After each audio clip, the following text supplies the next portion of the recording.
what's up mga sir? So yun, isang mabilisan naman tayo. Yan, kung nakikita kayo dito na Honda Beat. Yan. Ito mga sir, share ko lang to sa inyo. Kasi para sa mga naka scooter user. Yan, scooter user dyan. Bali issue nito mga sir. Yan, dito sa panggilid. So pinalinisan daw nila ito ng panggilid, tapos nagpalit ng bell. Pinalitan ng bell. Kasi sabi daw nung nag-ayos, naglinis is palitan na daw. Kasi daw yung mga di sa gilid, awang-awang na, yung sira na daw. Tapos yung lining bago din. Yan, yung belt hindi pinalitan. So tignan nyo naman yung tunog. Papanig sa inyo yung tunog.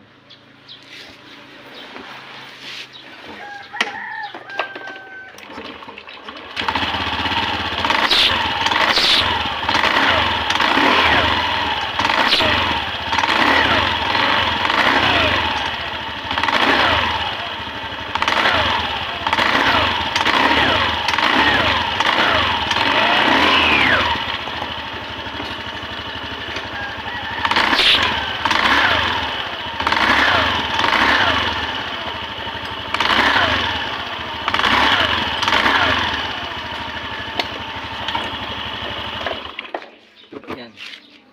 Siguro narinig naman yun yung tunog niya, yung parang may kumakaskas, sumisipol. Yan.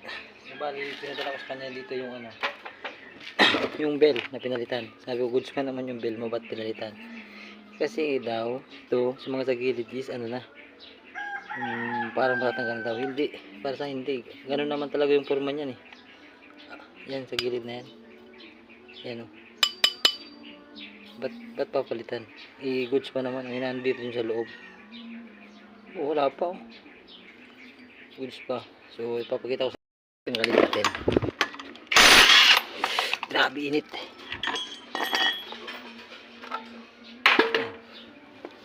Bali ito yung pinalit sa kanyang bell. Naka-lighten. Naka-groove. Yan. Groove. Bagong lining. Yan. Sabi ko sa kanya, balik na lang natin yung dating bell. Yung original. Ito yung original eh. Ba't papalitan ni goods pa naman oh. Sabi ko nga pati yung lining.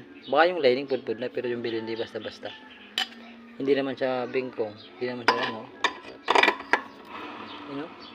yung goods naman. Saan tatry natin yan. Wala nang tunog yan.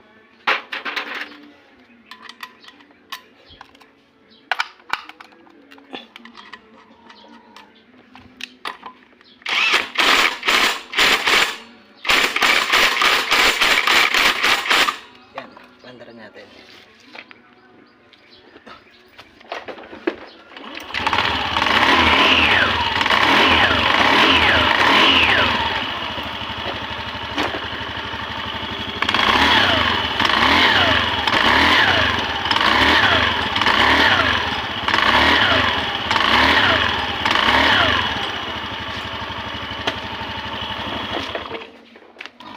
So yun. Diba? Stock is good lang kasi mga sir. Huwag kayong ganyan. Gumawa na, trabaho na, tapos magano pa kayo ng customer. Porkit matanda yung gagamit. Lulok-lokan. Hindi naman masama yung groove. Maganda yung naka-groove. Pero kung goods pa naman yung papalitan, huwag nyo nang papalitan mo na. Kasi hindi nyo alam kung magkano yung presyo ng ganito. Belt. Kasama yung lining. Tamang trabaho lang tayo mga sir. So yun lang. Share ko lang dun sa mga hindi lang sa Honda Beat. So lahat ng scooter. NMAX, Honda Click, GY6, kahit drive, basta scooter. So yun lang. Doon kayo bumasi sa loob. Mga sir, salamat.